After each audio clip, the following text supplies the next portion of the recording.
ආයිබෝවන් අදත් අපිත් එක්ක එකතු වෙලා ඉන්නේ හැමෝටම. ආයිබෝවන්. අද අපි ටිකක් වෙනස් මාතෘකාවක් අරගෙන කතා කරමු කියලා හිතුවා. ලංකාවේ දේශපාලනඥයෙක් එයා ප්‍රසිද්ධ කරපු වත්කම් ප්‍රකාශයක් ගැන. ඔව් ඒක වටේ ගොඩනැගිනු කතාබහ නේද? හරියටම අපිට මූලාශ්‍රයක් විදිහට ලැබිලා තියෙන්නේ මේක ගැන අර සමාජ මාධ්‍යවල යන විදිහට ටිකක් උපහාසයෙන් වගේ හදපු සාරාංශයක්. අර මීම් වගේ ස්ටයිල් එකකට තියෙනව නේද? ඔව් ඒ වගේ එකක්. ඉතින් මේක නිකම්ම නිවුස් රිපෝට් එකක් නෙවෙයි. ඒක සමාජයේ දකින්න විදිහත් එක්ක එන එකක්. ඒක ඇත්ත. ඉතින් අද බලමු මේ මූලාශ්‍රයේ තියෙන කාරණා මොනවද? අර කියන උපහාසය මොකක්ද? ඒකේ ඇතුලේ තියෙන ඇත්ත තොරතුරු මොනවද කියලා ටිකක් හාරලා අවසල බලන්න. හොඳ අදහසක්. මොකද මේ වගේ වත්කම් ප්‍රකාශනය කියන්නේ නිකම්ම කඩදාසියක් විතරක් නෙවෙයිනේ. ඒවට ලැබෙන ප්‍රතිචාර විශේෂයෙන් ওই වගේ උපහාසාත්මක ඒවා. ඒකෙන් ගොඩක් දේවල් කියවෙනවා. සමාජ ආකල්ප ගැන, දේශපාලනය ගැන. ඔව් දේශපාලන සංස්කෘතිය ගැනත් නේද? අනිවාර්යයෙන්ම. ඉතින් බලමු මේ උපහාසය ASCII තියෙන කතාව මොකක්ද කියලා. හරි. එහෙනම් පටන් ගමු. මේ මූලාශ්‍රය මුලින්ම කියන්නේ රුපියල් මිලියන 275ක ශුද්ධ වත්කමක් තියනවා කියලා කිව්ව අමාත්‍යවරයෙක් ගැන. මිලියන 275ක්. ඒක ලොකු ගාණක්. ඔව් මේ කියන්නේ වසන්ත සමරසිංහ අමාත්‍යවරයා ගැන. එතුමා වෙළඳ වාණිජ කටයුතු බාර අමාත්‍යවරයා කියලායි තියෙන්නේ. හැබැයි ඉතින් මූලාශ්‍රය එතනට පොඩි එකතු කිරීමක් කරනවා. පෙනෙන විදිහට පෞද්ගලික ධන සංවර්ධනය බාර අමාත්‍යවරයා කියලාත්. එතනින්ම පටන් ගන්න වගේ උපහාසය. ඔව්. ඒකෙන් පොඩි හින්ට් එකක් දෙලා කතාව යන විදිහ ගැන. ඔව්. ඉතින් රුපියල් මිලියන 275ක් චිවම ඒක සාමාන්‍යයෙන් ලොකු කතාබහක් ඇති කරන දෙයක් තමයි. ඇත්ත. මොකද සාමාන්‍ය මිනිස්සුන්ගේ ආදායම එක බලද්දී ලොකු පරතරයක් නේ. ඉතින් මේ වත්කම් මොනවද කියලාත් මූලාශ්‍රයේ තියෙනවා. වාණිජ ගොඩනැගිලිලු. ඒ කියන්නේ බිස්නස් වලට පාවිච්චි කරන. ඔව්. වාදන තියෙනවලු, රත්තරන්, සූර්ය බල ශක්ති පද්ධති. ඒ කියන්නේ සෝලා වගේ ඒවා. හරි. කදේවලුත් තියෙනවා.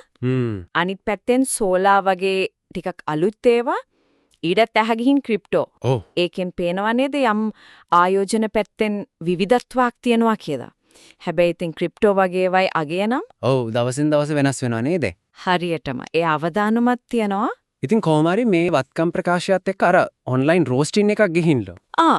ඒ කියන්නේ සැරටම විවේචනය හැමවිත් තියෙනවා. ඔහු වගේ. ඉතින් ඒක නිසා වෙන්න ඇති අමාත්‍යවරයා ජාතික රූපවාහිනියට අවිල්ලා මේ ගැන කියලා තිනවා. පැහැදිලි කිරීමක් කරන්න ඇති. ඔව්. එතුමා කියන විදිහට මම අවුරුදු 28ක් තිස්සේ ව්‍යාපාර කරනවා. අවුරුදු 28ක්? ඔව් 97 ඉඳන් ටියුෂන් පන්ති කළා. මට තට්ටු 3ක ගොඩනැගිල්ලක් තියෙනවා කුලියට දීලා. මම කලින් ඉඳලම පටන් ගත්තේ කියලා කියනවා. අන්තිමට කියනවා මට ටින් අංකයක්ත් තියෙනවා කියලා. ටින් එකක් තියෙනවා කිව්ව එකට වැදගත්. ඒකෙන් කියන්න හදන්නේ Taman බදු ගෙවන කෙනෙක් කියලා වෙන්න ඇති. ඔව් නීත්‍යානුකූලයි කියලා පෙන්වන්න වගේ. ඒ කියන්නේ එතුමාගේ තරකේ තමයි මේ සල්ලි දේශපාලනයට එන්න කලින් ඉඳලම තිබ්බේ ව්‍යාපාර කරලා හම්බ කරපුවා කියන එක. ඔව්. හැබැයි මූලාශ්‍රයේ එකටත් අර කටුක කමෙන්ට් එකක් දානවා. මොකද්ද? නියමයි.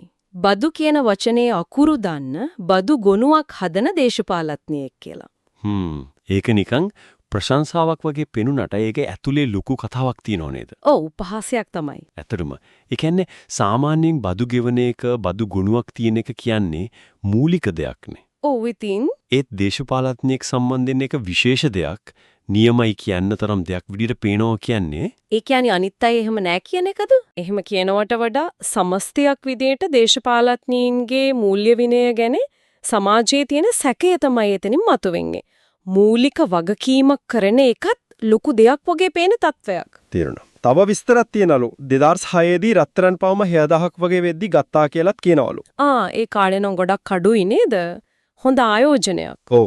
අර ක්‍රිප්ටෝ කතාවේදී කියනවා ලොක්ඩවුන් කාලේ ගෙදර ඉන්නකොට පුතාගෙන් ඉගෙනගෙන තමයි ඉන්වෙස්ට් කළේ කියලා. ඒකෙන් තව තහවුරු කරන්න හදනේ අර ආයෝජන හැකියාව ගැන වෙන්නේ නැති කාලීන දේවල් අල්ලගත්තා වගේ. වෙන්නේ නැති. ඉතින් මේ ඔක්කොමත් එක්ක එතුමා ප්‍රකාශ දෙකක් කරනවා. ඒව තමයි මූලාශ්‍රය හයිලයිට් කරන්නේ. මොනවද? එකක් මම දේශපාලනයට ආවේ සල්ලිත් එක්ක අනිත් පැත්තට නෙවෙයි. ඒක ලොකු ප්‍රකාශයක්. අනික මම මහජන මුදලින් සතයක්වත් හම්බ කරලා නෑ. ඒක ඊටත් වඩා බරපතලයි. ඔව්. ওই පළවෙනි එකෙන් කෙලින්ම අර දේශපාලනයට ඇවි සල්ලි හම්බ කළා කියන චෝදනාව ප්‍රතික්ෂේප කරනව නේද? ඔව්. මම එනකොටත් සල්ලි කිබ්බා කියලානේ කියන්නේ. දෙවනි එකෙන් දූෂණ චෝදනා ඔක්කොම වගේ ප්‍රතික්ෂේප කරනවා. සතයක්වත් නෑ කිව්වම. හරියටම. හැබැයි ඉතින් මූලාශ්‍රයේ ඒකට දාන කමෙන්ට් එක තමයි නියමයි. මොකද්ද? දාලා තියෙන්නේ වරහන් ඇතුලේ දුර්ලභ ශ්‍රී ලාංකික දේශපාලන යුනිකෝන් සත්වයේ වනසතුන් අතරේදී හමු වේ කියලා යුනිකෝන් ඉමෝජි එකකුත් එක්ක. යුනිකෝන්. ඒ කියන්නේ ඇත්තට නැති හරිම දුර්ලභ දෙයක් කියන එකනේ. ඔව්. ඒ කියන්නේ එහෙම දේශපාලඥයෙක් හොයාගන්න එක යුනිකෝන් කෙනෙක් හොයනවා වගේ වැඩක් කියලාද දන්නේ නැහැ කියන්නේ. ඒ උපහාසයෙන් කියවෙන්නේ අර කලින් කිව්ව දෙයම තමයි. දේශපාලඥයින්ගේ අවංකභාවය ගැන තියෙන ගැඹුරු අවිශ්වාසය. කෙනෙක් එහෙම කිව්වත් ඒක පිළිගන්න සමාජය ලෑස්ති නෑ වගේ. හලිම සරයි නේද? ඔව්. ඒක නිකම්ම විහිළුවකට වඩා යම් සමාජ විග්‍රහයක් වගේ. ඒ වගේම මූලාශ්‍රය කියනෝ මේ කතාවේ යටි අරුත වගේ එකක් ක්‍රීඩකයාට වෛර කරන්න එපා ආර්ථිකයාට වෛර කරන්නලු. Don't hate the player, hate the game economy. ඔව්. ඒ මොකක්ද දෙකෙන් කියන්නේ? ප්‍රශ්නේ පුද්ගලයාගේ නෙමෙයි ක්‍රමයේ කියලාද? ඒක විවිධ විදිහට හිතන්න පුළුවන්. සමහර විට කියන්නේ මේ වගේ සල්ලි හම්බ කරන්න ඉඩ තියෙන සිස්ටම් එකක් තියෙනකොට ඒ සිස්ටම් එක ගැන හිතන්න ඕන පුජ්‍යලයට බනිනවට වඩා කියලා වෙන්නේ නැති. එහෙම නැත්නම් මේක දක්ෂ ව්‍යාපාරිකයෙක් තමන්ගේ හැකියාවෙන් දියුණු වුණා ඒකට දේශපාලනේ ගාව ගන්න එපා කියන එක වෙන්නත් පුළුවන්. හරි. කොහොම වුණත් ඒක සාකච්ඡාව ටිකක් පුළුල් තැනකට අරන් යනවා. ඔව්. ඒ වගේම මේක තව සන්දර්භයක තියලත් බලනවා නේද? මූලාශ්‍රය. ඔව්. ඒ කියන්නේ අනිත් දේශපාලනියොත් එක්ක සසඳනවා. කොහොමද? කියනවා මෙතුමා මෙහෙම වත්කම් කියද්දි පාර්ලිමේන්තුවෙම ඉන්න සමහර අය ඉන්නවලු වත්කම් නෑ කියලා තියෙන. ඔව්. හැබැයි එයාලා පාවිච්චි කරන SUV වගේ වාහන එයාලා ඉන්න ගෙවල් වලට වඩා වටිනවා වගේ පේනවා කියලා තීකියක් දෙනවා. ඒක ලොකු පරස්පරයක් නේද? කියන දේ, පේන දේ අතර. හරියටම ඒ සැසඳීමෙන් අහන්නේ එතකොට මේ වත්කම් ප්‍රකාශ කිරීම කියන එකෙන් ඇත්තටම විනිවිද භාවය එනවද? එහෙම නැත්නම් ඒක නිකන් ප්‍රොසීජර් එකක් විතරද කියන එක. ඔව් ඒ ප්‍රශ්නේ නම් එනවා. ඒ වගේම අර අඩුම තරමේ මෙයා පිළිගන්නවා වගේ අදහසකුත් එතන තියෙනවා. හරි. ඉතින් මේ ඔක්කොම අරගෙන මූලාශ්‍රය අන්තිමට කියන්නේ මොකද්ද? අන්තිමට කියන්නේ කොහොම හරි කමක් නැහැ අඩුම ගානේ Taman පොහොසත් Tamanට වත්කමක් තියනවා කියලා පිළිගන්න දේශපාලනයෙක් ඉන්නවා.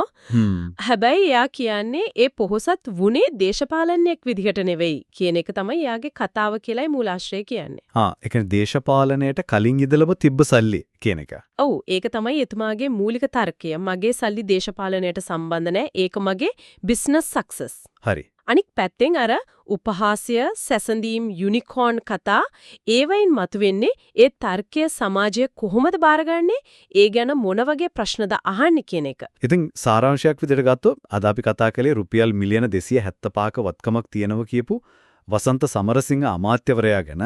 ඔව් එතුමා එක පැහැදිලි කරපු විදිහ අර ව්‍යාපාරික පසුබිම ආයෝජන කතා ක්‍රිප්ටෝ රත්තරන් අර ටින් එක සහ අර ප්‍රධාන ප්‍රකාශ දෙක සල්ලිත් එක්ක ආවේ සහ මහජන මුදල් නෑ කියනවා.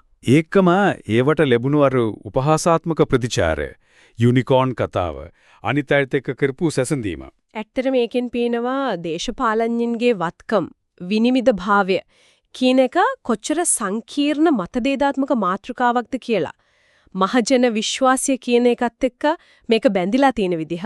ඔව් නිකම්ම එක සිද්ධියක් නෙවෙයි ඊට වඩා ලොකු චිත්‍රයක් මතු කරනවා. හරියටම ලංකාවේ දේශපාලන සංස්කෘතිය ගැන යමක් කියනවා.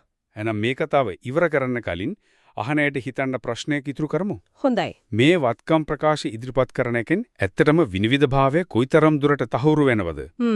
වැදගත් ප්‍රශ්නයක්. අර මූලාශ්‍රය කිව්වා වගේ කියන දෙයි පේන ජීවන රටාවයි අතර පරතරයක් තියෙන පුරුවන්ද? එහෙම හැකියාවක් තියෙනවා නම්? එහෙම වෙනව නම් ඒකට හේතුව පුද්ගලයා විතරද? එහෙම නැත්නම් අර කිව්වා වගේ සිස්ටම් එකේ නීතියේ සමස්ත දේශපාලන සංස්කෘතියේම ප්‍රශ්නයක්ද?